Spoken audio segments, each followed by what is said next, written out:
প্রেগনেন্সিতে কিন্তু একটা বিশাল বড় একটা মাপের দুশ্চিন্তার বিষয় হচ্ছে স্ট্রেস মার্কস। এটা নিয়ে অনেক আমি ভিডিওস দেখেছি যেখানে বলা হয় এটা লাগালে কমে যাবে বা এটা লাগালে ফাটল ধরে না একেবারেই। এটা একেবারেই ডাহা একটা মিথ্যে কথা। এটা বোঝা খুব একটা কঠিন বিষয় না। আপনার নর্মাল একটা পেট, সেখানে প্রেগনেন্সিতে একটা মহিলার মানে মিনিমাম 12 থেকে 15 কেজি ওয়েট বাড়ে।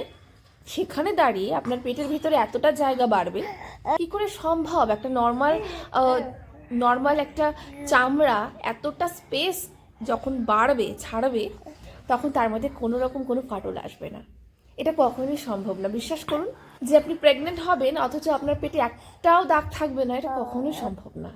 তবে হ্যাঁ, কিছু চর্চা করলে ফাটলটা একটু তুলনামূলক কম হয়। আপনারা তার জন্য করতে পারেন, গ্লিসারিন ইউজ করতে পারেন, কারণ গ্লিসারিন ভীষণ কাজের একটা জিনিস। নর্মাল ময়শ্চারাইজার বা লোশন আমরা যাই লাগাই না কেন, সবের ভেতরেই কিন্তু গ্লিসারিন থাকে, আর গ্লিসারিনের জন্যই কিন্তু স্কিন ময়শ্চারাইজ থাকে।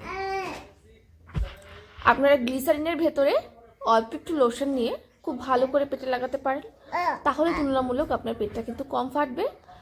আর এটা একবার না, দিনে অন্তত 3 থেকে 4 বার এটা করতে হবে। ইভেন ডক্টরেরাও কিছু লোশন মেনশন করে দেয়, আপনারা সেগুলো লাগাতে পারেন। তাতে কিন্তু আপনাদের কিন্তু ফাটলটা অনেকটাই কম হবে।